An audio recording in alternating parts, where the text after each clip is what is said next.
ऋषभाविष गुरुवारी कार्तिक मासातील कृष्ण पक्षातील त्रयोदशी तिथी आहे. त्रयोदशी तिथी शुक्रवारी सकाळी 8:41 पर्यंत राहील. गुरुवारी दुपारी 3:02 पर्यंत शुभयोग जुळून येईल. तसेच आज चित्रा नक्षत्र सकाळी 7:36 पर्यंत जागृत असेल, त्यानंतर स्वाती नक्षत्र दिसेल.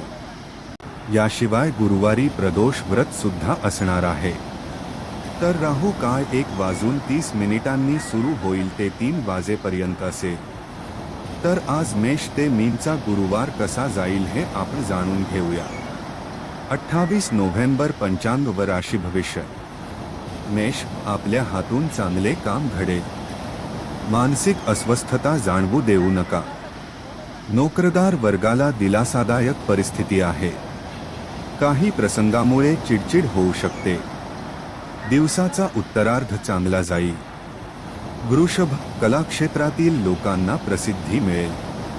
आपल्या कामाची योग्य दखल घेतली जाईल. वातावरण आनंदी व उत्साही राहील. ज्येष्ठ मंडळींकडून धनलाभाची शक्यता. संगीताचा, कलेचा आनंद घेऊ शकता. मिथुन, घरात वेगवेगळी कामे निघतील. जोडीदाराची अनपेक्षितरित्या मदत होईल. नोकरीत सुस्थता लाभेल. घरासाठी नवीन वस्तू खरेदी करा. हास्य विनोदात दिवस जाईल. कर्क, शोधत असलेले काम पूर्ण होईल. मुलांकडून शुभ वार्ता मिळतील. भेटवस्तू मिळण्याचे संकेत. मित्रांमुळे निराशा समाप्त होईल. एखादे चांगले साहित्य वाचनात येईल.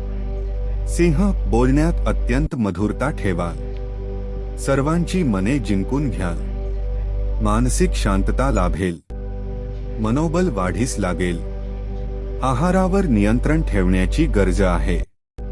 कन्या, आपल्या कर्तृत्वाने कार्यसिद्धीस न्या. मुद्दा मांडताना गाफील राहू नका. व्यापारी वर्गाला चांगला लाभ संभवतो. मिळकतीत वाढ संभवते. काही जुने मतभेद मिटू शकतील. तूळ, बरेच दिवस राहून गेलेला प्रवास करा. एखादे कार्य मनाविरुद्ध करावे लागू शकते. कामाची दगदग राहील.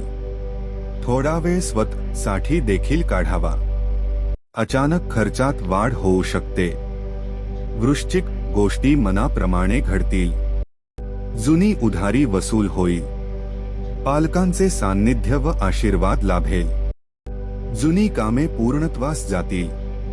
तज्ञ व्यक्तींचे सहकार्य मिळेल. धनु, दूरच्या नातेवाईकांशी गप्पा माराल. व्यवसायात मोठी हालचाल दिसून येईल.